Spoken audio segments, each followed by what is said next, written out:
¿Qué se sabe del examen? ¿A qué horas es?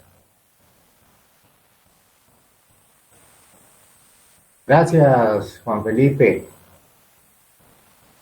¿Saben a qué horas es el examen? A las 3 de la tarde. Bueno, listo.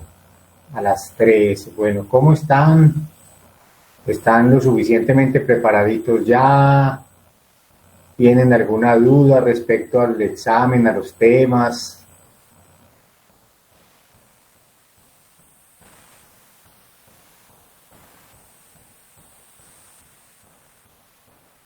Ansiosos un poquito, dice Esteban. Sí, es lo normal. Antes de los exámenes siempre hay un poquito de ansiedad, pero lo más importante es prepararse bien. Es la mejor medida contra la ansiedad. A veces los temas también son muy largos, pero pues hay que tratar de prepararse en lo mejor y bueno, tener mucha confianza en el trabajo que están haciendo y en el estudio que están desarrollando. Entonces, esa parte es muy importante.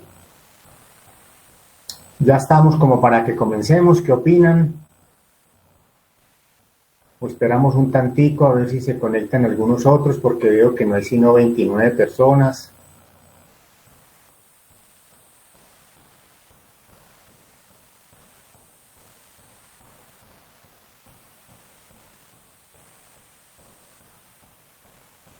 Aló, no escucho a nadie.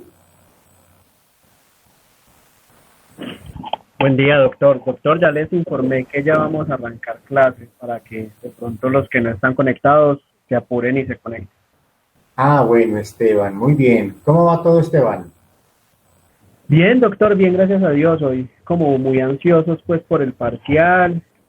Estábamos como ahorita hablando pues como con los chicos que ya queremos que sea ese parcial a ver qué sorpresas nos trae. Sí, sí, no, de pronto son sorpresas buenas, pero sí de todas maneras, claro, eso se va alargando y se va dilatando y entonces sí, se va postergando y entonces uno eso a veces lo pone también más ansioso a la final. Sí, sí, sí, pero bueno, no, ya se llegó el día, así que esperar. Doctor, y feliz día de parte de todos nosotros. Parte de todos Ah, los chicos. muchas gracias a todos, a usted y bueno, a todos los que lanzan ese mensaje de felicitación. Bueno, muchas gracias. Bueno, veo que hay 31 personas. Si quieren, vamos comenzando. No sé ustedes qué opinen, a ver. Sí, señor, igual los chicos se van uniendo a la clase si pueden. Ustedes las están grabando, ¿cierto? Sí, señor, la idea es que todas las clases las tenemos y nos las vamos compartiendo por si alguno no puede ingresar. Sí, esa parte es importante por si de pronto tienen por ahí dificultades, algunos con esta parte de la conexión, se les va a veces el sonido, entonces es muy importante tenerla y bueno, ahí la pueden escuchar, a partir de ahí pueden ya ampliar conceptos y todo. Bueno, entonces para hoy el tema es el tema del estómago. Eh, el estómago es un órgano importantísimo a nivel, digamos, del sistema digestivo. Hay múltiples funciones que se cumplen en este órgano, algunas muy conocidas ya por todo el mundo, pues sabemos que el estómago básicamente es el receptáculo inicial de todos los alimentos, todo lo que comemos inicialmente llega allá. Sabemos mucho y conocemos todos prácticamente la función importante que cumple el estómago desde el punto de vista digestivo, con la producción de sustancias y enzimas digestivas importantes. Sin embargo, hay otras funciones que se han ido sumando a estas y que en muchas oportunidades no son tan conocidas por las personas. Es el caso, por ejemplo, de una función hormonal que se le describe ya al estómago, puesto que este órgano produce hormonas importantes dentro de los procesos de distensión. El estómago, la mucosa gástrica produce ciertas sustancias que ayudan a generar esa sensación de saciedad y ayudan a disminuir el apetito. La producción de leptina, por ejemplo, que tiende a causar saciedad, o relina, que tiende a causar hambre, son sustancias de naturaleza hormonal que se producen en el estómago y viajando a través de la sangre llegan hasta los centros del hambre y la saciedad en el hipotálamo, donde van a causar entonces efectos importantes. Esa es, por ejemplo, una de las funciones poco conocidas del estómago. A veces hay una función muy importante del estómago que también es muy poco conocida, y es la función protectora que tiene el estómago, puesto que es una barrera química para el ingreso, digamos, de muchos microbios o microorganismos que vienen con los alimentos. Cuando se altera esa barrera química, básicamente establecida por el ácido clorhídrico, que es un ácido fuerte que mantiene un pH muy cercano a 1, entre 1 y 2. Y cuando este pH se neutraliza o se aumenta, al neutralizar la producción de ácido clorhídrico, el pH entonces se va aumentando. En la medida en que el pH se va aumentando, las cantidades de hidrogeniones es porque se están reduciendo. Y de esa manera, al no ser muy ácido el pH, muchos de los microorganismos que entran con los alimentos empiezan a resistir a la acción del pH y pueden producir alteraciones. Lo mismo es una barrera protectora del ácido clorhídrico para evitar que bacterias que están presentes en el intestino pasen al estómago y lo colonicen. Normalmente cuando el pH es bien bajito, cercano entre 1 y 2, las bacterias no sobreviven, hongos no sobreviven, pero cuando el pH empieza a incrementarse, y esto se ve sobre todo cuando se usan algunos medicamentos que son inhibidores potentes de la secreción de ácido clorhídrico, eso hace que el estómago empiece a recibir bacterias procedentes del intestino y se pueden, como les había comentado en una ocasión anterior, producir ascensos de estas bacterias por el esófago y llegar al pulmón y asociarse con cuadros infecciosos a nivel respiratorio. Esa es una de las funciones más desconocidas del estómago, de suerte que así como es un órgano entonces con funciones muy importantes, intuitivamente conocidas, hay otras realmente muy desconocidas y que son muy pasadas por alto, incluso por el personal médico. Los médicos formulamos inhibidores potentes de la secreción de ácido clorhídrico y a veces poco de lo que se considera el efecto que puede tener esta inhibición sobre la homeostasia general del organismo, en lo que tiene que ver con la presencia de bacterias, sobre todo a nivel gástrico, y lo que puede ocurrir cuando estas bacterias llegan a órganos donde no, digamos, deberían estar, como es la laringe, la tráquea y los pulmones mismos. Entonces, esa es una cosa muy importante. En general, el estómago es es un órgano hueco. Hueco es una parte muy ensanchada, digamos, es la parte más ensanchada que tiene el tracto digestivo. El estómago es la comunicación entre el esófago y el intestino.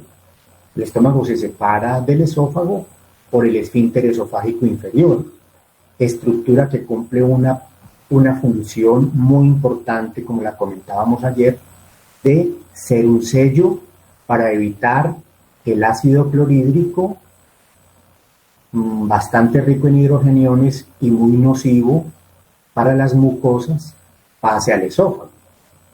Ahora, ¿por qué el ácido clorhídrico no lesiona en condiciones normales al estómago?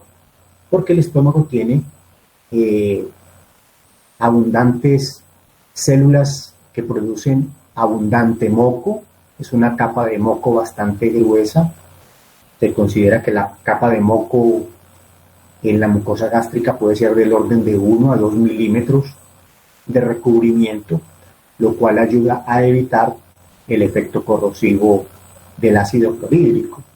Pero en una mucosa como la esofágica, donde la producción de moco no es abundante, entonces el ácido clorhídrico fácilmente corroe la mucosa esofágica y la inflama y empieza a generar una sensación de dolor que se experimenta detrás del esternón, a veces en las horas de la noche, en las horas del día, después de las comidas, cuando el paciente adopta la posición de decúbito, es decir, se acuesta, y a la larga esta enfermedad entonces se va consolidando en lo que se llama la enfermedad por reflujo gastroesofágico, que puede terminar en complicaciones muy serias como estenosis de la luz esofágica.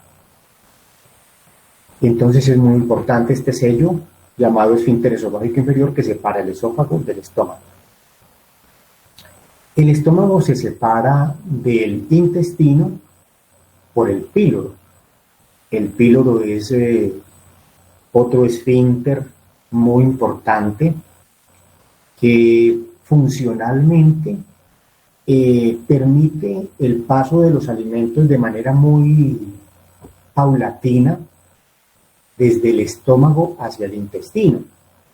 Esto es muy importante y la funcionalidad normal del píloro como parte del estómago es muy importante porque se necesita que el alimento vaya pasando lentamente en la medida en que va estando suficientemente triturado, que tiene unas concentraciones osmolares adecuadas y que tiene un tamaño adecuado para ser recibido por el intestino.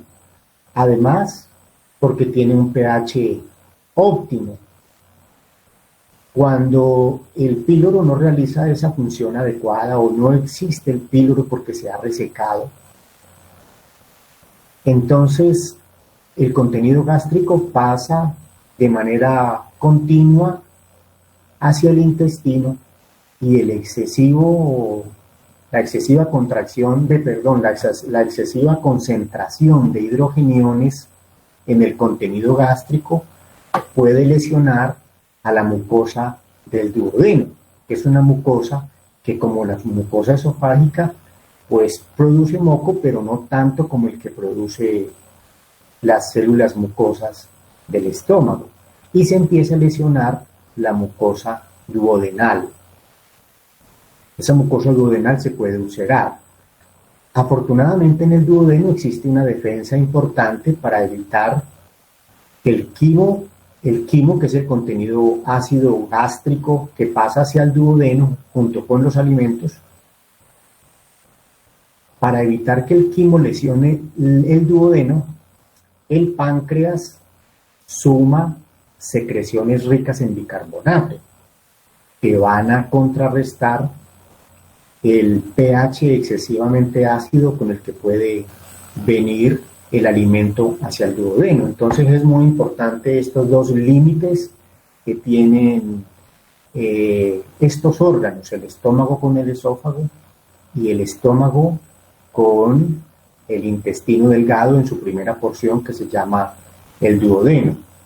Y es muy importante la competencia funcional de estos esfínteres que ya hemos mencionado para que el estómago cumpla funciones y no lesione, digamos, a los órganos vecinos. Esa parte es muy importante entonces. En general, el estómago tiene vecindad con otros órganos, lo cual es fundamental. Por la parte posterior del estómago, ustedes saben, digamos en la parte un poco posterior y hacia abajito, en la parte inferior está el páncreas. Esto es muy importante porque a veces cuando el estómago se puede penetrar por lesiones ulcerativas, se lesionan las 4 capas mucosas, submucosa, muscular y serosa, puede haber liberación del contenido ácido hacia la cavidad peritoneal y puede incluso lesionar el peritoneo y causar inflamaciones peritoneales que pueden comprometer, por ejemplo, a este órgano vecino. Es muy importante también el estómago la vecindad que tiene, por ejemplo, con el colédoco y con el hígado por la parte derecha y con el vaso por la parte izquierda. Esto es muy importante porque a veces en el estómago pueden aparecer lesiones que ocupan espacio, sobre todo lesiones tumorales neoplásicas que pueden, a pesar de que el estómago tiene un gran espacio, muchas veces esas lesiones no dan sintomatología. Pueden dar sintomatología en el sentido de que el paciente tiene síntomas parecidos a una gastritis o a una úlcera, pero el ocupar espacio a veces no genera problemas obstructivos, aunque puede depender también del sitio donde esté, porque por ejemplo si está cerca a la vecindad del esófago, puede causar obstrucción del esfínter esofágico inferior con problemas en el ingreso del alimento al estómago. O si está cerca al píloro, puede también producir obstrucción y dificultad en el drenaje del contenido gástrico.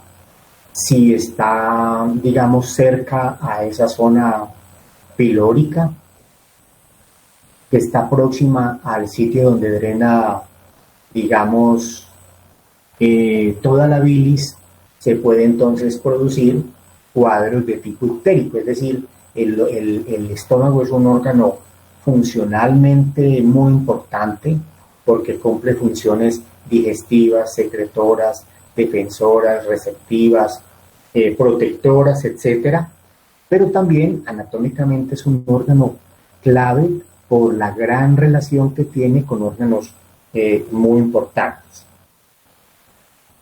Vamos a comenzar con la función, digamos, receptora del alimento que tiene el estómago. El estómago es un órgano hueco, ustedes lo saben, tiene una forma como de asa y tiene un volumen bastante importante.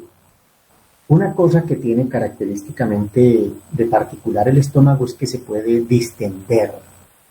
Esa función de distensión le permite al estómago, pues, digamos, aumentar su volumen en la medida en que van llegando los alimentos. Y hay personas que pueden acumular grandes cantidades de alimentos y líquidos en el estómago. Esto se pierde, esta capacidad receptiva del estómago se pierde cuando las personas son sometidas, por ejemplo, a procesos que les hacen bypass, cuando les reducen o les extraen parte del estómago para hacerlo más pequeño, esa capacidad receptiva se pierde y los pacientes ya no son capaces de ingerir comidas que tengan volúmenes de ni siquiera de 100, 200 centímetros cúbicos. Los pacientes que son sometidos a estos procedimientos de bypass gástrico tienen que comer cantidades muy pequeñas porque el estómago ha quedado con una capacidad y la función receptora del estómago prácticamente se ha reducido de manera importante.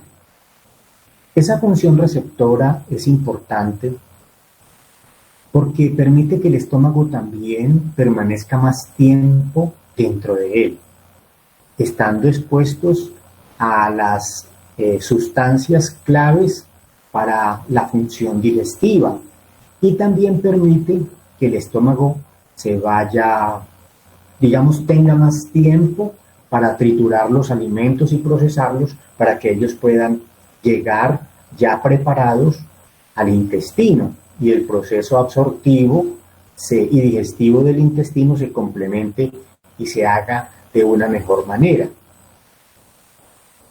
En el estómago también es importante porque en la medida en que el estómago se distiende, está lleno, recibe alimentos, se producen también señales importantes de saciedad. Esas señales de saciedad, que son parte de la resultantes, mejor, de la función receptiva que tiene el estómago, son importantes para ayudar a disminuir la sensación de hambre. Cuando el estómago empieza a distenderse, la sensación de hambre, empiezan unos estímulos a viajar del estómago hasta, digamos, la parte hipotalámica del cerebro para que se reduzcan las ganas de comer, se experimente la sensación de estar lleno, de tener mucho nutrimento en el interior del estómago. Entonces esa función receptiva del estómago es una función muy importante. Muchas personas se someten a estos procesos de bypass y sin tener presente que prácticamente esta función receptiva se pierde y las personas empiezan a tener entonces ya dificultades en los otros procesos que vienen después de la función receptiva, como son la función digestiva, la función de drenaje que hace el estómago a nivel, digamos, a través del pilo. Otra función, bueno, esta función receptiva es muy importante porque normalmente se considera que los alimentos, dependiendo de si son sólidos y líquidos, pueden estar retenidos por la capacidad que tiene el estómago precisamente, pueden estar retenidos los sólidos hasta 6 horas. Esto es importante porque un anestesiólogo nunca somete a un paciente a un procedimiento anestésico si no han transcurrido mínimo 6 horas, ojalá 8 horas, de que el paciente no haya ingerido ningún tipo de alimento sólido, para estar seguros de que el estómago ya ha sido evacuado. Es decir, esta función receptiva permite que el estómago se vaya evacuando lentamente y se considera que en un lapso de entre 6 u 8 horas el estómago está evacuado prácticamente en su mayor, digamos, prácticamente en su totalidad. Eso lo hacen los anestesiólogos de asegurarse en que el paciente no ha ingerido comidas y que el estómago está evacuado, por lo menos si han pasado entre 6 y 8 horas, debido a que, aquí pregunta Daniel Felipe que si no importa que si el bolo alimenticio, no alcancé a leer, discúlpeme Daniel, no alcancé a leer, ¿me puede repetir? Bueno, entonces el anestesiólogo no opera, digamos, no somete a los pacientes a un proceso anestésico si no han transcurrido las 8 horas. ¿Qué ocurre? No importa si el bolo alimenticio está en el intestino, no, porque es que todavía estando en el intestino, digamos, pasan 6 horas y el estómago ya se evacuó. El alimento ha pasado al intestino. Estando en el intestino no hay problema. O sea, si una persona comió hace 10 horas y los alimentos están en el intestino, no hay problema. El gran peligro es cuando están en el estómago. ¿Por qué? Porque durante el acto operatorio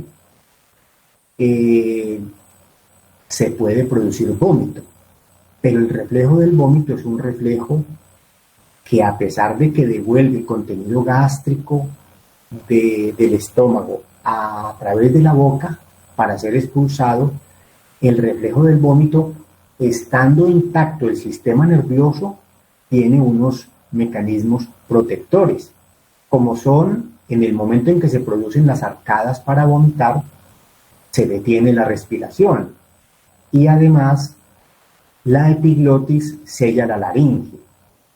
Pero en un paciente que está sometido bajo un acto anestésico, que está sometido a anestésicos generales y el cerebro está, digamos, adormecido, está disminuido en estas funciones reflejas, la epiglotis puede no tapar la laringe y el contenido gástrico que viene avanzando por el esófago, al pasar por la faringe, puede irse hacia la laringe y producir una broncoaspiración, paso de alimento y contenido gástrico ácido hacia la laringe, produciéndose una neumonitis de tipo químico, una broncoaspiración con alimentos que puede no solamente obstruir la laringe y causar una insuficiencia respiratoria mortal, sino que también se puede producir una neumonitis de tipo químico.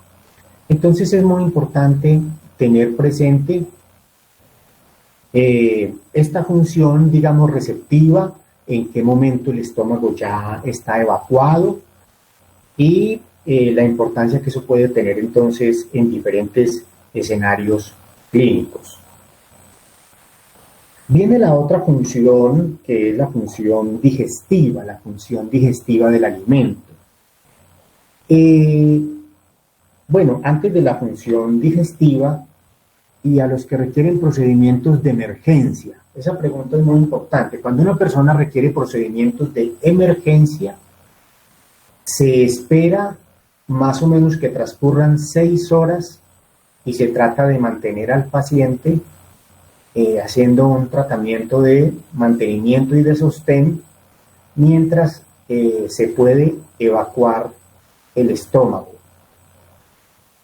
El riesgo de operar a un paciente que recién ha comido es muy alto con respecto al beneficio que puede aportar operarlo inmediatamente versus esperar 6 horas. Entonces, generalmente lo que se hace en casos de emergencia es esperar a que el paciente, digamos, evacúe su estómago y una vez ha evacuado, han transcurrido 6 horas, se lleva al paciente a cirugía para reducir ese peligro de una broncoaspiración, porque en ese caso la broncoaspiración se convierte en algo mucho más peligroso que el mismo, digamos que la misma situación que requiere cirugía. Entonces lo que se hace normalmente es esperar a que el estómago evacúe y eso se logra entonces aproximadamente en unas 6 horas. Ahora, eso cuando han ingerido sobre todo sólidos, que son los que se evacúan y se procesan más lentamente. Se sabe que el líquido, generalmente el líquido se puede, digamos, eliminar del estómago y puede llegar al intestino más o menos entre media hora a 1 hora después de haber ingerido el líquido. Pero si la persona ha comido alimentos sólidos, es probable, lo más probable es que no se lleve a cirugía y se espere hasta que se realice la evacuación en condiciones fisiológicas. Doctor, y sí. qué pena, en esos casos no se puede hacer un lavado gástrico. Digamos si es pues una emergencia muy grande. Lo que pasa es que cuando hay, pues, digamos, fragmentos sólidos, no pasan a través de la sonda, porque ustedes conocen una sonda nasogástrica. Sí, doctor. Ah, ya, entiendo. ¿La han visto? La sonda nasogástrica, teniendo mucho, póngale que tenga el diámetro del dedo mínimo de ustedes. Mírense la mano y el dedo meñique, el dedo mínimo, es en el tamaño o el diámetro que tiene más o menos una sonda nasogástrica. Y la sonda nasogástrica tiene entonces un orificio, 1 o 2 orificios en su parte distal y por ahí no logran pasar, digamos, alimentos que tengan un tamaño determinado. Pero esos alimentos sí pueden devolverse con el vómito y pueden llegar a la laringe y broncoaspirar a un paciente. Ha habido casos de pacientes que se han broncoaspirado y cuando introducen el laringoscopio ven partículas de alimentos sólidos que están a nivel de la laringe. Entonces, no es factible, digamos, extraer y estar seguro de que todo el alimento y que todas las partículas sólidas se han logrado extraer con un lavado gástrico. Si fuera líquido, probablemente sí, pero siendo partículas sólidas que muchas veces incluso las personas no mastican bien, ese es el otro inconveniente, entonces es muy difícil. Bueno, la otra función importante es la función, digamos, secretora. El estómago produce secreciones muy importantes. 2 secreciones muy importantes, aparte de las que nosotros conocemos como claves, que son la producción de ácido clorhídrico y pepsina, por ejemplo, para hacer la digestión proteica. Vamos a comenzar con 2 secreciones muy importantes, que son la secreción de bicarbonato y la secreción de moco. Estas 2 secreciones son muy importantes porque son secreciones protectoras. El moco y el bicarbonato cumplen un papel fundamental protegiendo la mucosa gástrica del efecto corrosivo que puede tener el ácido clorhídrico. Ayudan a la producción de moco, sobre todo las prostaglandinas, y no solo el de moco, sino también de bicarbonato, la presencia de prostaglandinas que hay a nivel del estómago. Esas prostaglandinas son principalmente prostaglandinas de tipo E, de tipo E1, entre otras, y ayudan a la secreción de moco importante y de abundante cantidad de bicarbonato.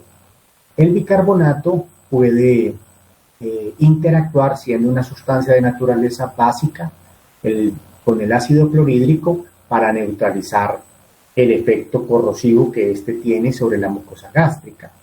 Y el moco cumple entonces una función de barrera para evitar que el ácido clorhídrico entre en contacto directo con las células de la mucosa gástrica, lastimándolas y lesionándolas.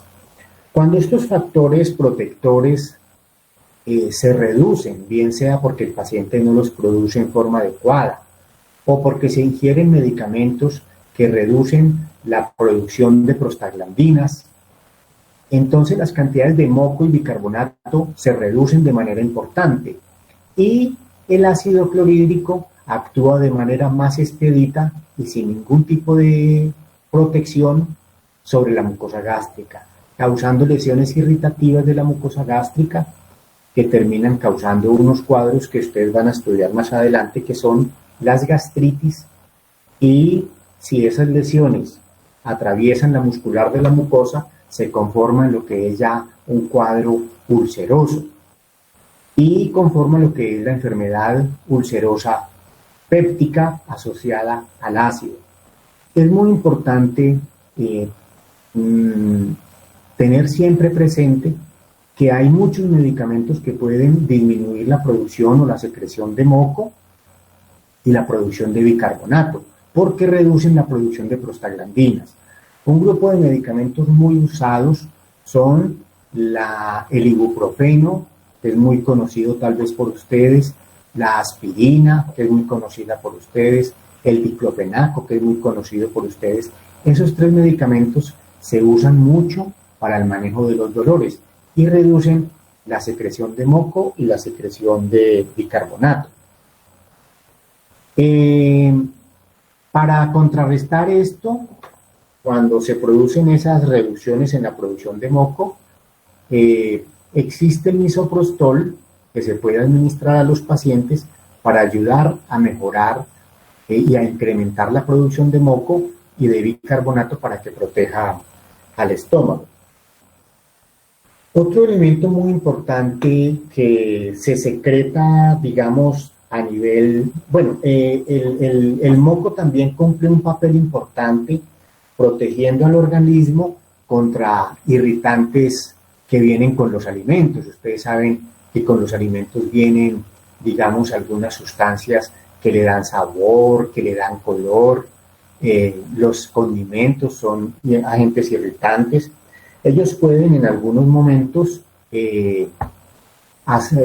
digamos, actuar como protectores también de la mucosa gástrica. El alcohol, que es muy consumido, también es una sustancia que irrita el estómago, la mucosa gástrica, tiene un efecto irritativo directo, y el moco puede también ejercer un efecto entonces protector importante.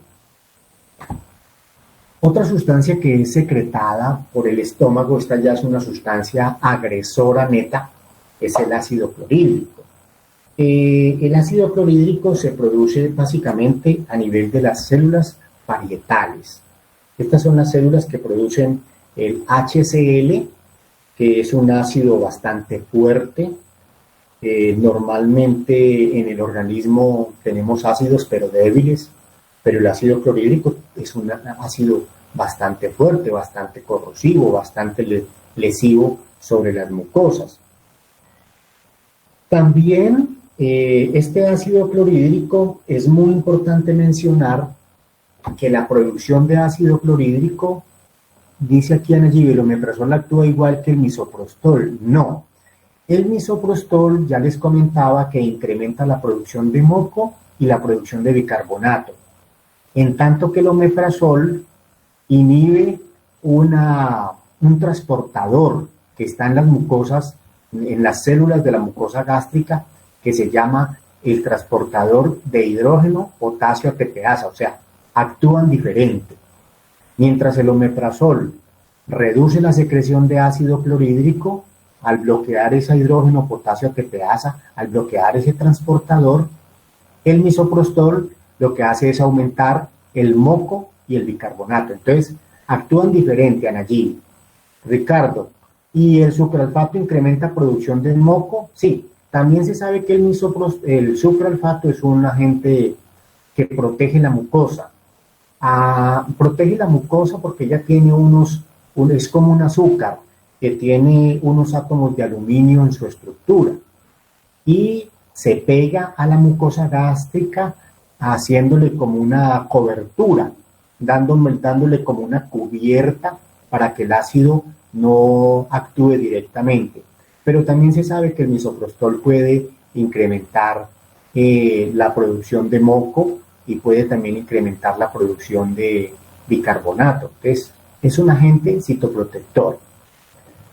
Continuando con la producción de ácido clorhídrico, el ácido clorhídrico entonces es muy importante que ustedes recuerden que se produce por la acción de un transportador que es la hidrógeno, potasio, ATPasa.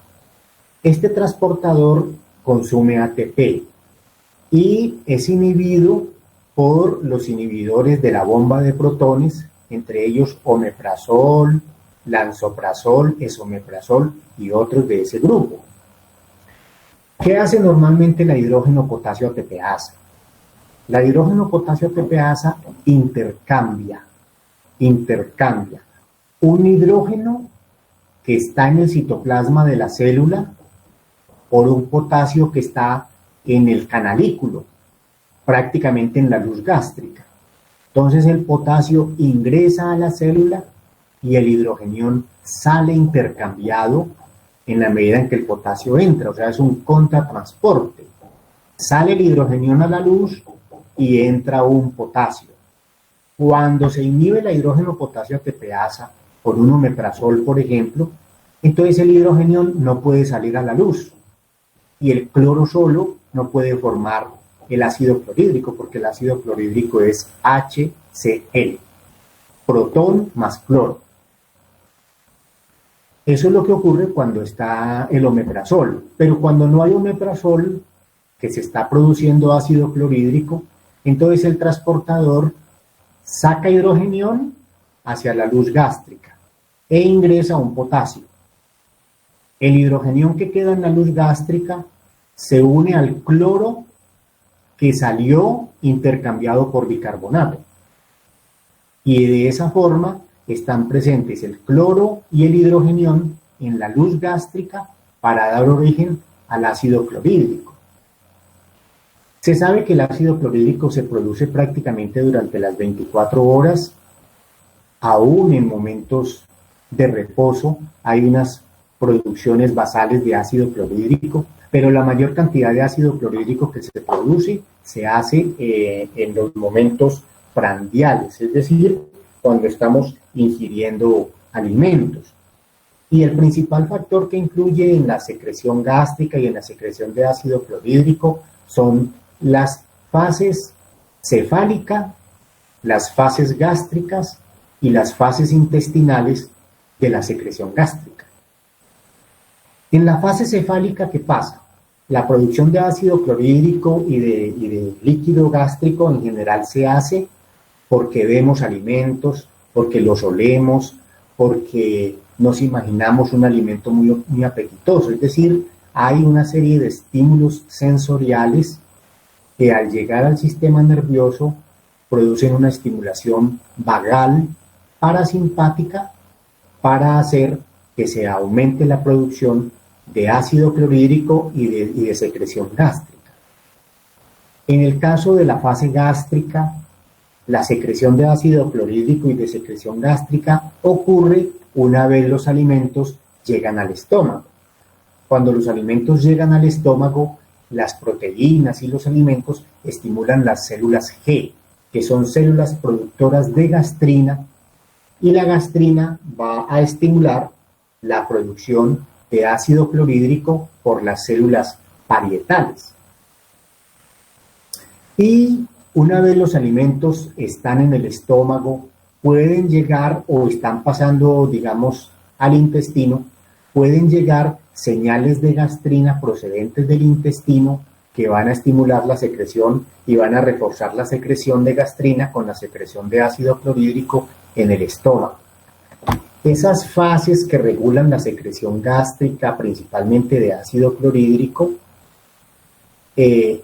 aportan en un porcentaje muy diferente. Generalmente la fase cefálica aporta más o menos con un 20% hasta un 30%. La fase gástrica puede aportar en un 60 o un 70%, y la fase intestinal de la secreción gástrica aporta más o menos con un 10% aproximadamente. Como vemos, la fase gástrica es la fase más importante para estimular la secreción de ácido clorhídrico y la secreción, digamos, en general a nivel del estómago. Se sabe que hay factores como el estrés que también pueden incrementar la secreción de ácido clorhídrico, el cigarrillo, la nicotina pueden incrementar la secreción de ácido clorhídrico, también algunas especias, algunos condimentos pueden incrementar también la secreción de ácido clorhídrico. Y en la medida en que el ácido clorhídrico está presente y no están los factores protectores, entonces va predominando el efecto nocivo del ácido clorhídrico sobre el estómago y se va empezando a instalar la gastritis y la úlcera. Por eso es tan importante tratar de mantener un estómago con unos factores protectores adecuados. Y una forma importante es evitar las sustancias que reducen los factores defensivos, como ya decíamos, todos estos analgésicos que son tan comunes que reducen las defensas del estómago. ¿Para qué? Para que el ácido clorhídrico sea contrarrestado por el moco y el bicarbonato y se disminuya la posibilidad de que se generen enfermedades asociadas al ácido.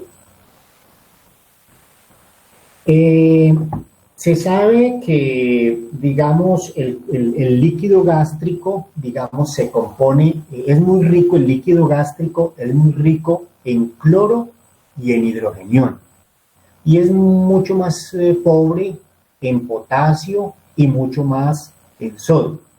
Se sabe que por cada litro de secreción, digamos, gástrica, aproximadamente hay 173 miliequivalentes de cloro. Hay 155 miliequivalentes de hidrógeno, hay 15 miliequivalentes de potasio y hay apenas 3 miliequivalentes de sodio. Esto es muy importante de considerar al momento de analizar el líquido gástrico, la secreción gástrica, que es abundantísima en cloro y en hidrogenión, porque en el caso de un paciente que tenga vómito, ese paciente no va a perder tanto sodio, pero sí va a perder cantidades importantes de cloro y se puede llegar a presentar una hipocloremia. Me dice Daniel Felipe que si repito los valores. Claro que sí, Daniel Felipe, con mucho gusto. Vea. De cloro hay 173 miliequivalentes por litro. De hidrogenión hay 155 miliequivalentes por litro. De potasio hay 15 miliequivalentes por litro. Y de sodio hay apenas 3 miliequivalentes por litro. Entonces, una persona que tenga vómito es una persona que va a perder cantidades importantes de cloro y de hidrogenión. La deficiencia de cloro termina causando una hipocloremia, que finalmente, si no se corrige, va a causar problemas en los potenciales de reposo, porque recuerden que el cloro cumple un papel importante, como lo cumple el sodio, el potasio, el bicarbonato, el magnesio, etcétera, en la generación del potencial de reposo. Y lo otro es la pérdida de hidrogenión tiende a generar un fenómeno de alcalosis. En este caso sería una alcalosis metabólica y el paciente entonces que hace vómitos severos, continuos, donde pierde cantidades importantes de líquido gástrico, puede terminar haciendo una alcalosis hipoclorémica que debe ser corregida. Eso es muy importante entonces de tenerlo muy presente. En la regulación, digamos, en la regulación de la secreción del ácido clorhídrico, nosotros ya mencionamos unas fases, cefálica, gástrica e intestinal, que son básicamente procesos, digamos, en principio nerviosos algunos, pero otros son humorales. Nerviosos en el caso del estímulo aferente que llega al sistema nervioso central y regresa en la forma de estímulo vagal. Ese estímulo vagal incrementa la secreción de acetilcolina. La acetilcolina va a estimular entonces la secreción gástrica y la secreción de ácido clorhídrico.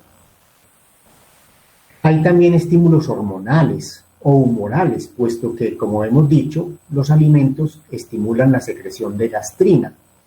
Al secretarse gastrina, ella va a estimular la producción también de acetilcolina y va a estimular también la producción de histamina. Ambas sustancias pueden estimular también la secreción de ácido clorhídrico. Y así como hay algunas que estimulan la secreción de ácido clorhídrico, hay algunas que también inhiben la secreción de ácido clorhídrico. Sobre todo en la parte humoral, sobre todo la somatostatina. La somatostatina, que es producida por células enteroendocrinas que también están presentes en el estómago, van a reducir la secreción de ácido clorhídrico, puesto que reducen o inhiben la estimulación de las células G. La somatostatina entonces reduce la secreción de ácido clorhídrico y bloquea la producción de ácido clorhídrico por bloquear la estimulación de las células G y reducir la producción de gastrina. Entonces esa parte de la producción del ácido clorhídrico es muy importante. Ahora, ¿cuál es el papel del ácido clorhídrico? El ácido clorhídrico cumple un papel digestivo, sobre todo ayudando en la transformación de proteínas. Las proteínas que normalmente son, digamos, elementos sólidos, muy ricos en colágeno, se van rompiendo gracias a la actividad que tiene esta enzima proteolítica sobre estas proteínas sólidas que ingresan con los alimentos.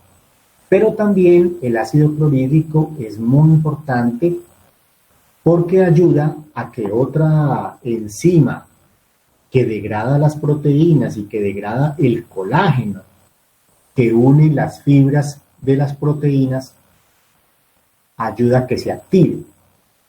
El ácido clorhídrico ayuda a que se active la pepsina.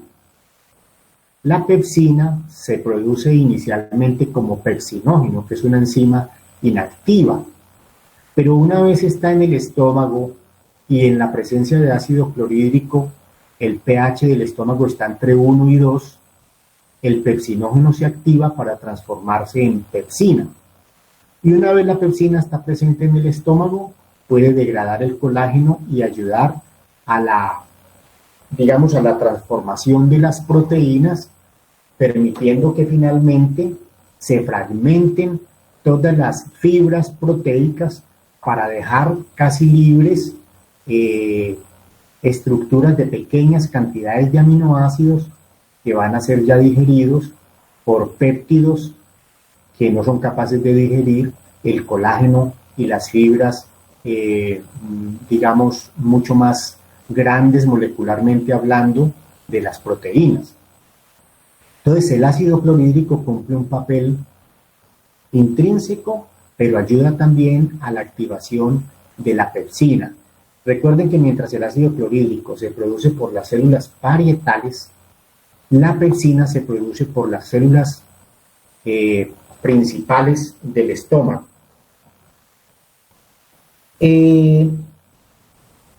La pepsina puede verse alterada en su producción y en su actividad por alteraciones en el pH gástrico. Recuerden que yo les comentaba ahora que el pH gástrico óptimo para la actividad de la pepsina es entre 1 y 2. Cuando el pH va aumentando y se va volviendo más básico, 4 o 5, la actividad de la pepsina se va reduciendo. Entonces, en una persona que reduzcamos la secreción de ácido clorhídrico, por ejemplo, con inhibidores de la bomba de protones, como el omeprazol,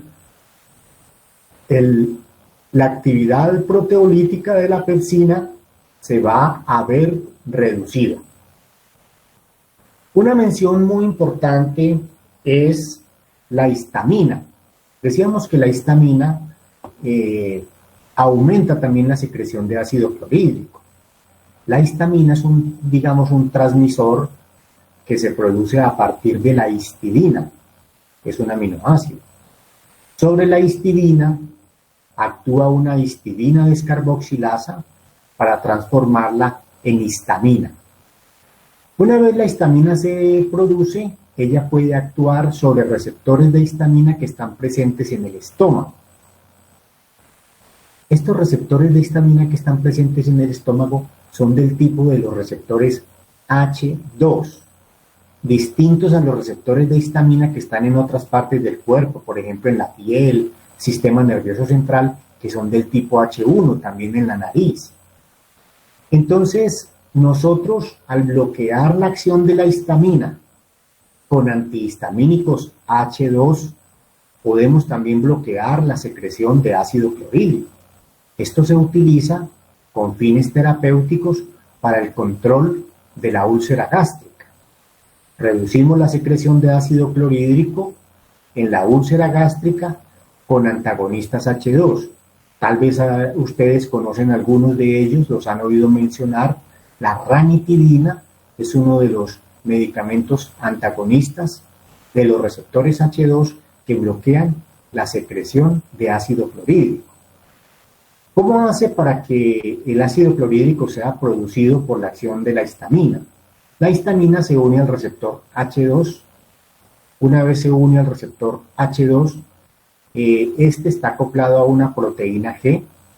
Esa proteína G se activa y incrementa la producción de AMP cíclico. El AMP cíclico actúa sobre una proteína quinasa dependiente del AMP cíclico y finalmente esta proteína quinasa va a estimular a la hidrógeno potasio TPasa para que haya secreción de ácido clorhídrico, resultado de la estimulación que hizo la histamina. Cuando la histamina no puede actuar porque encuentra el receptor ocupado, con la ranitidina, la histamina no puede actuar y no se produce todo este fenómeno señalizador y la hidrógeno potasio TPasa no puede actuar intercambiando potasio por hidrogenión y el cloro queda solo en la luz del estómago sin poder producir ácido clorhídrico. Entonces es muy importante esta mención también del efecto que hace la histamina sobre la secreción del ácido clorhídrico y cómo podemos bloquearla, no solamente con inhibidores de la bomba de protones como el omeprazol, sino también con bloqueadores de la histamina sobre los receptores H2 de la histamina. Esa parte entonces es muy importante. Hasta ahora, ¿hay alguna duda? ¿Hay alguna inquietud? ¿Hay algo que quieran comentar, aportar? ¿Han leído algo al respecto? ¿Quieren mencionar algo? ¿Se les ocurre algo respecto a este tema?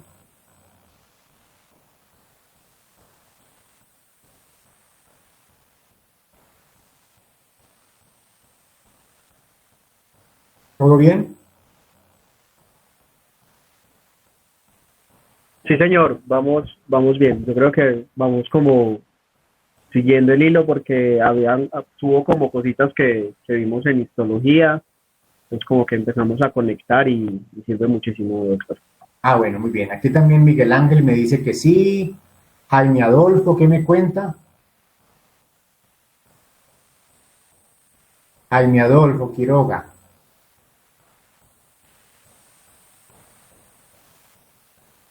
Jaime.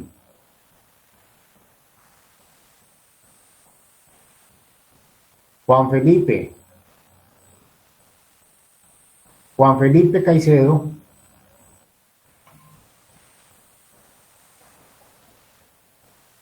Juan Felipe, ¿qué nos cuenta? No, doctor, yo no pregunté, pero pues sí quería, de pronto pues me surgió una pregunta ahorita y es que, entonces, por ejemplo, digamos que cuando uno, por ejemplo, consume mango con limón y sal, está, digamos, produciendo ácido clorhídrico, ¿no? Sí. Técnicamente. Entonces, ¿eso es lo dañino? O sea, ¿eso es lo dañino consumir eso? Pues en realidad, si la persona que consume eso tiene, digamos, buenas defensas en el sentido en que produce buena cantidad de moco El y moco y produce eso. buena cantidad de bicarbonato, puede que eso no le cause mayor problema. Pero si en algún momento se redujera la producción de moco y de bicarbonato, es posible que esos alimentos con frecuencia terminaran lesionando el estómago, claro que sí. Ok. Muy bien, Karen Sofía, Karen, Karen Sofía. Laura Rodríguez, Laura, Doctor, voy bien, doctor, pues también entendiendo todo de buena manera porque, como dijo Esteban, tenemos como unas pequeñas bases de histología que ya habíamos visto unas cositas. bueno, bueno, muy bien, Laura. Bueno, María José Cabrera, Karen nos dice que todo claro, pero yo quiero escuchar a María José. María José Cabrera, María José me escribe que va bien. Bueno, muy bien. Bueno, entonces, hasta ahora vamos bien, no hay más inquietudes. Bueno, hay otra de las funciones importantes, aparte de la secreción de moco, de la secreción de ácido clorhídrico, la secreción de pepsinógeno, la secreción de gastrina, la secreción de histamina. Y es mencionarles que, así como muchas de estas sustancias se secretan a nivel, digamos, gástrico, también en el estómago se secretan, por ejemplo, otras prostaglandinas, como es la prostaglandina I. Esa prostaglandina I se llama prostaciclina y es una prostaglandina vasodilatadora que ayuda a ejercer efectos protectores a nivel del estómago cuando se producen algún tipo de lesiones locales. También en el estómago se secreta óxido nítrico. El óxido nítrico cumple también papeles vasodilatadores importantes y también se secretan factores de crecimiento, entre ellos el factor de crecimiento epidérmico, que ayuda a reparar algunas de las lesiones que se van produciendo por efecto de la ingesta de alimentos o por efecto de la acción de los ácidos, etcétera. Toda esa parte es muy importante entonces para que ustedes la tengan muy en cuenta dentro de lo que es la parte secretora del estómago. Bueno, otra función importante del estómago es la función digestiva. Ya nosotros habíamos hablado del papel que cumple el ácido clorhídrico y la pepsina, ayudando en la digestión, sobre todo de las proteínas. Pero hay que mencionar que aparte de ello, también en el estómago se produce lipasa. La lipasa ayuda a la digestión, sobre todo de lípidos, aunque como nosotros lo vamos a ver más adelante, la mayor cantidad de metabolismo y digestión de lípidos ocurre en el intestino. Pero se sabe que en el estómago se producen algunas pequeñas cantidades de lipasas que van empezando a ayudar a hacer un proceso digestivo con respecto a las grasas. Es muy importante mencionar un proceso digestivo que lo pasamos por alto y es la digestión que hace el ácido clorhídrico sobre los microorganismos, sobre bacterias, sobre hongos, sobre parásitos que pueden llegar con los alimentos y que son destruidos por el ácido gástrico. Esto permite que gran parte de los contaminantes microbiológicos que llegan con los alimentos puedan pasar al intestino de una manera más limpia, puedan pasar al intestino con una carga, digamos, si no de cero, sí por lo menos con una carga mucho más baja que sea tolerable, digamos, por el organismo.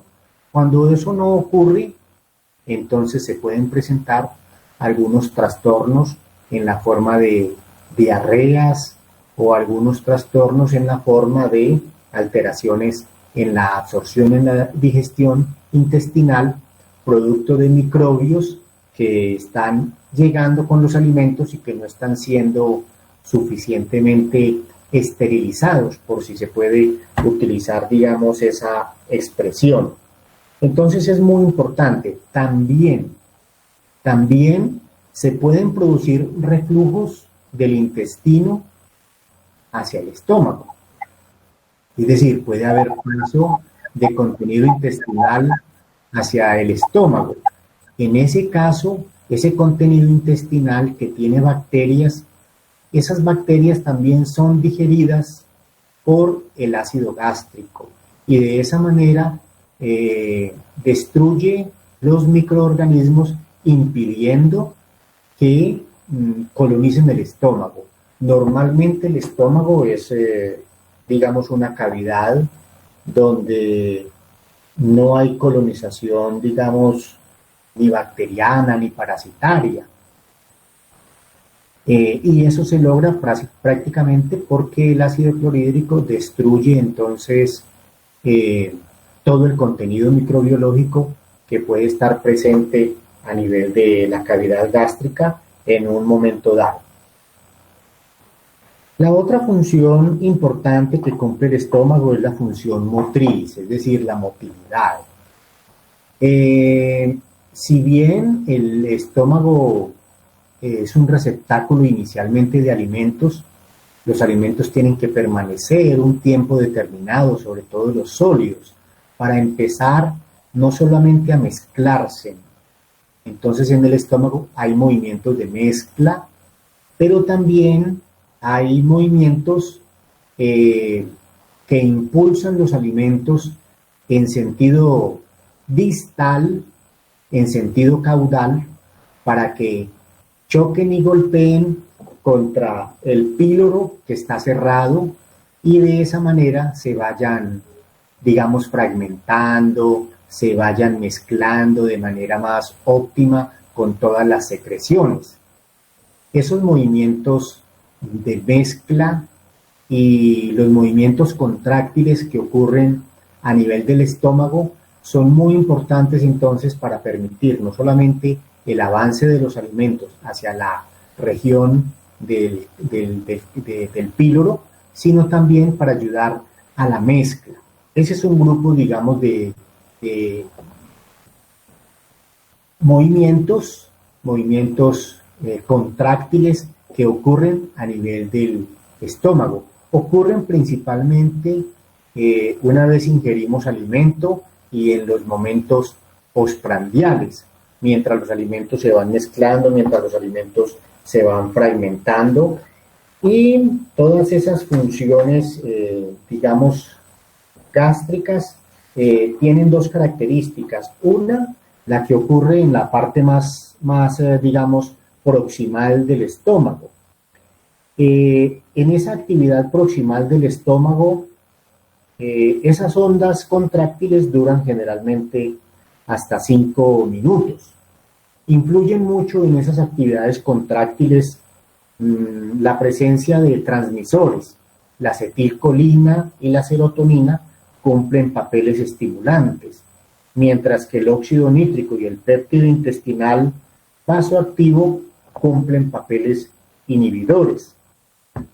Se presenta generalmente una coordinación, así como ocurre en el esófago, entre la liberación de sustancias inhibidoras con sustancias protectoras de estimulantes para permitir que el alimento vaya avanzando desde el esfínter esofágico inferior, vaya avanzando hacia el píloro. Y en la medida en que hay contracciones en la zona cercana del píloro, este se puede ir relajando en ciertos momentos para ir permitiendo que las ondas contráctiles vayan evacuando, digamos, el estómago. Se produce además una actividad motriz distal. Esa actividad motriz distal se produce por ondas despolarizantes que se generan básicamente en las células marcapaso.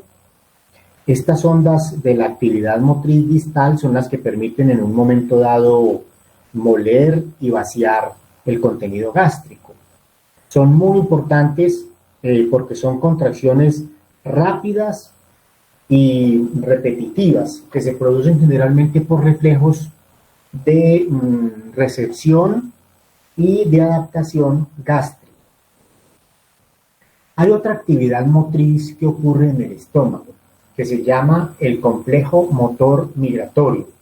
Esa actividad motriz en la forma de complejo motor migratorio son generalmente contracciones que se pueden producir en los momentos interdigestivos, a veces en los momentos de ayuno. Ese proceso de la contracción del complejo motor migratorio puede durar a veces hasta 100 minutos y es importante porque ayuda a evacuar residuos, ayuda a evacuar detritus, ayuda a evacuar residuos bacterianos, microbiológicos y ayuda prácticamente cumpliendo una función de limpieza que es muy importante entonces para que no queden residuos y no se acumulen cargas innecesarias que pueden llegar a ser nocivas a nivel del estómago.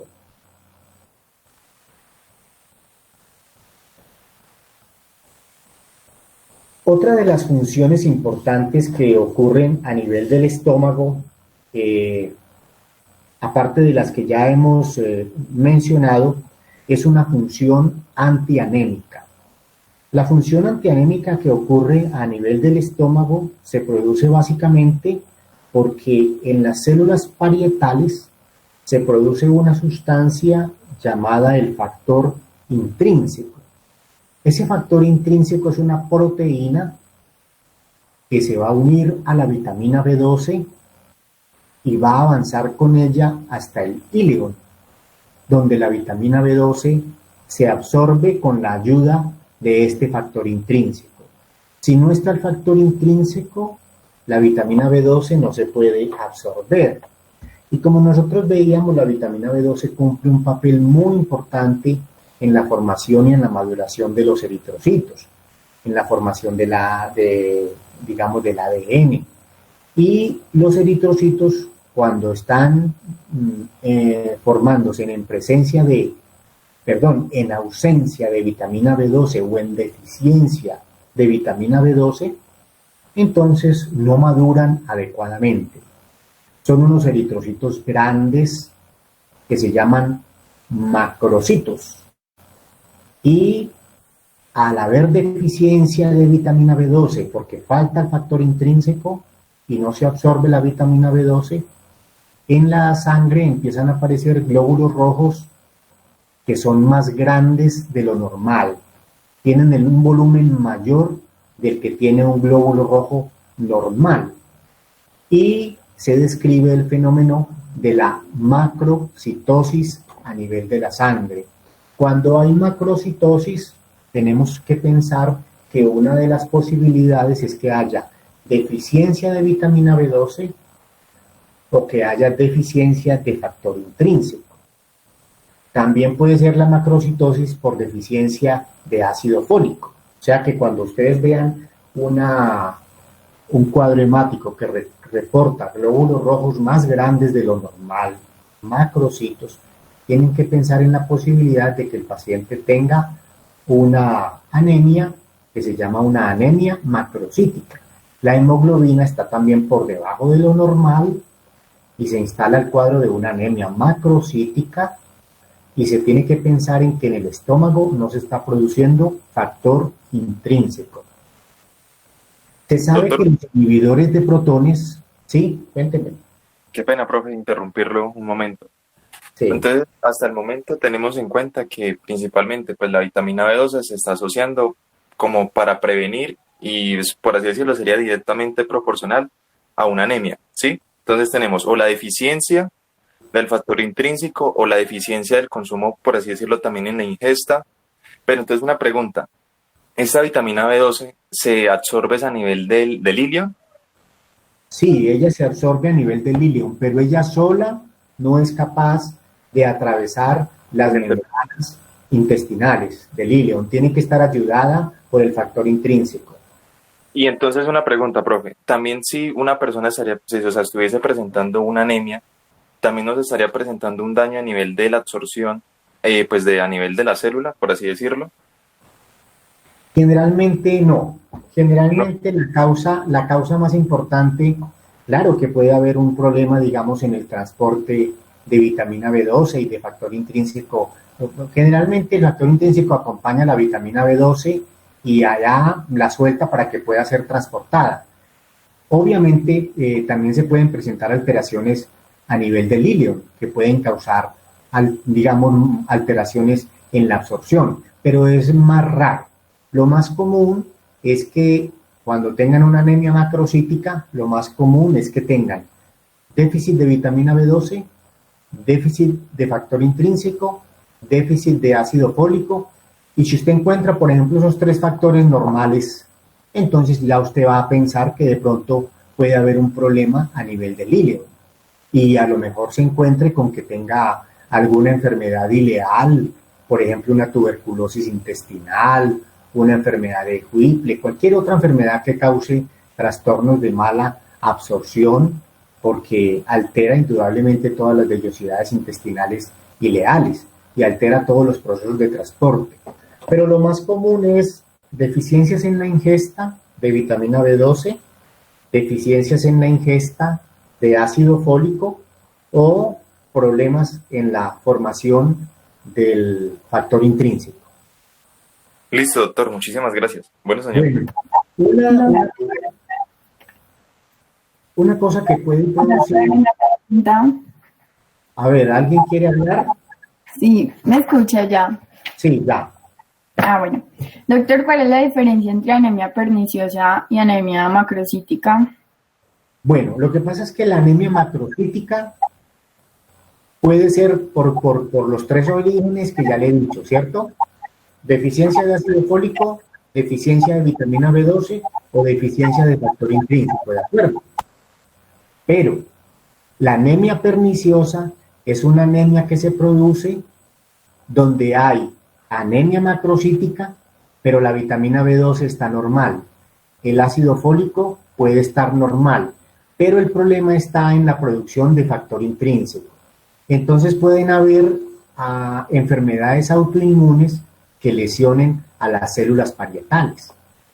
Y al lesionar las células parietales no se produce factor intrínseco. Ese sería la anemia perniciosa. Bueno, señor, gracias. Bueno, muy bien. Entonces, esa importancia del factor intrínseco o esa función antianémica es muy importante, y hay un factor que les quiero mencionar que puede alterar la absorción de vitamina B12. Son los inhibidores de la bomba de protones. Los inhibidores de la bomba de protones pueden terminar a la larga en forma crónica, alterando también la absorción de vitamina B12, causando anemia. Ese puede ser una causa que puede ser también relativamente común, porque los inhibidores de la bomba de protones se utilizan mucho y se sobreutilizan mucho, y a veces se sobreutilizan de manera equivocada y pueden a la larga producir también cuadros de anemia. O sea que al compañero que preguntó ahora sobre el factor intrínseco, la vitamina B12 y la parte del ileón, las causas que le mencionaba, aparte de los trastornos ileales, También los medicamentos pueden producir alteraciones en la absorción de la vitamina B12, entre ellos los inhibidores de la bomba de protones que se usan para tratar las enfermedades ulcerativas. Y ya para terminar, tenemos la función hormonal, que es una función importante que se le describe hoy al estómago. Se ha venido descubriendo esta función hormonal, sobre todo en pacientes que han sido sometidos a bypass gástricos.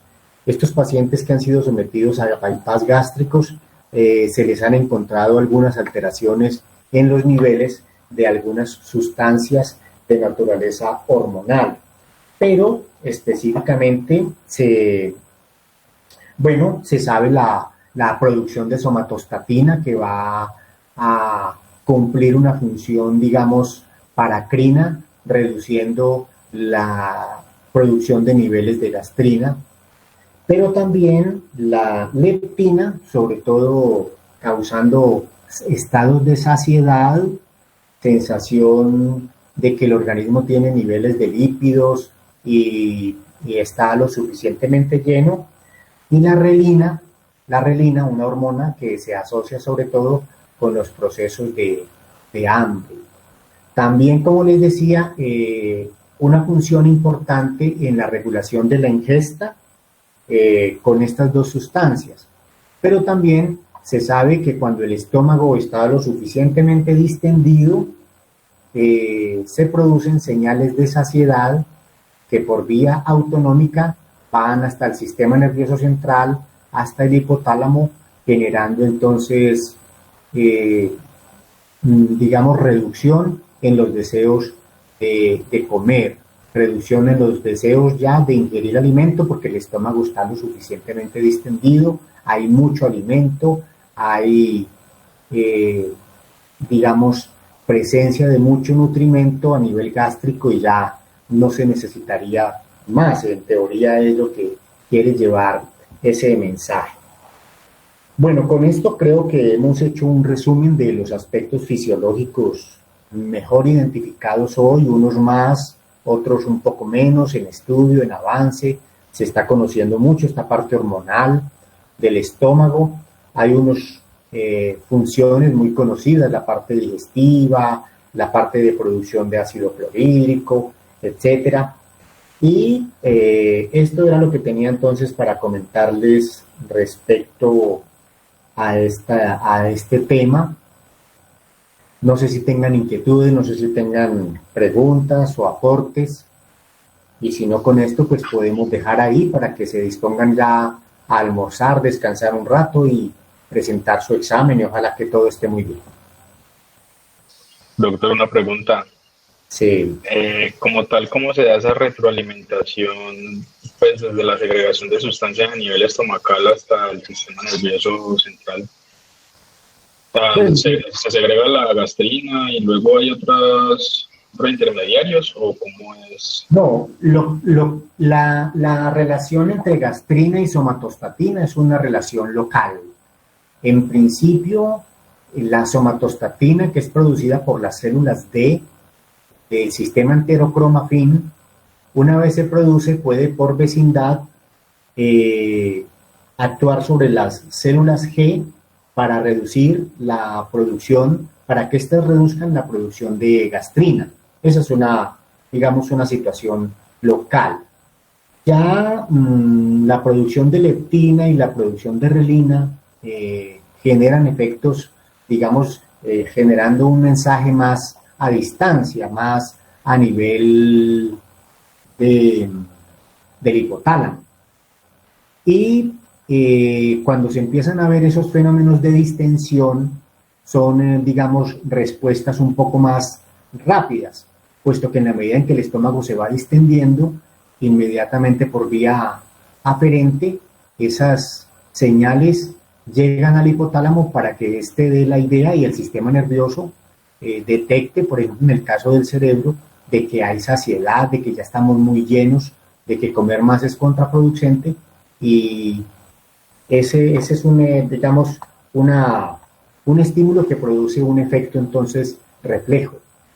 para inducir ya sensación de que estamos llenos, hay llenura, no comamos más. Y de esa manera se protege también el estómago de no estar sobredistendido y de no estar sobresaturado y sobrecargado con tanto nutrimento que tampoco es capaz de hacer una digestión adecuada. Por eso vienen los procesos de indigestión y de mala digestión que terminan causando cuadros de diarrea por sobreingesta de alimentos. Ya, doctor, muchas gracias. Y, por ejemplo, en los casos de afectaciones psiquiátricas donde se pueden ver, no sé, sí, daños a nivel de esos centros regulatorios, ¿qué pasaría? O no sé si ya es como muy... Pues en los fuera casos, del tema. sí, eso es muy importante. En los casos de trastornos psiquiátricos asociados, por ejemplo, a cuadros depresivos, donde se pierde la gana de comer, o donde hay, por ejemplo, anorexia nerviosa, pacientes que tienen temor a ingerir alimentos porque pueden llegar a ser obesos o tienen algunas otras causas por problemas en neurotransmisores. En ellos pues se pierde entonces el deseo de ingerir, el deseo de comer, porque no se experimenta a veces la comida como una sensación agradable. También se presentan por problemas psiquiátricos los fenómenos contrarios, es decir, los problemas de obesidad mórbida. Es el caso de esos pacientes que comen y a pesar de haber comido vuelven y comen, y a pesar de saber que la comida ya los tiene obesos y les está haciendo daño, siguen comiendo porque hay un fenómeno adictivo detrás de la comida. El ingerir comida genera un efecto placentero que a nivel del sistema nervioso central estimula la producción de dopamina y de otros neurotransmisores que dan placer. Entonces la persona come sin control, y son estas personas que llegan a pesar 400, 500 kilos, que ya no pueden salir por la puerta de su pieza, que tienen que permanecer prácticamente en posición de decúbito porque el organismo ya no tiene la fuerza para soportar tanto peso, y que obviamente pues tienen un acortamiento en la calidad y en la cantidad de años de vida. Ese es un problema también psiquiátrico y termina siendo un problema ya patológico.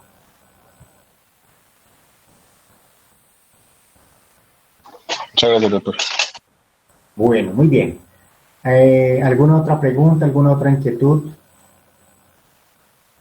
Bueno, Laura dice que muchas gracias. Entonces, si no hay más preguntas, Natalia, María Alejandra, bueno, a ustedes también muchas gracias. Para todos, entonces, buen almuerzo, buen examen, que tengan una tarde alegre presentando el examen y que ojalá los resultados buenos, Ricardo. Paula también, y que los resultados sean muy buenos. Miguel Ángel, Mariana, Manuela, Esteban, María Camila, Esteban Danilo, María Antonia, Karen, Ana Gibi, Juan Felipe, Juan Francisco, Karen Sofía, buen día para ustedes también. Entonces, Dios mediante la otra semana. María José, muchas gracias a ustedes también.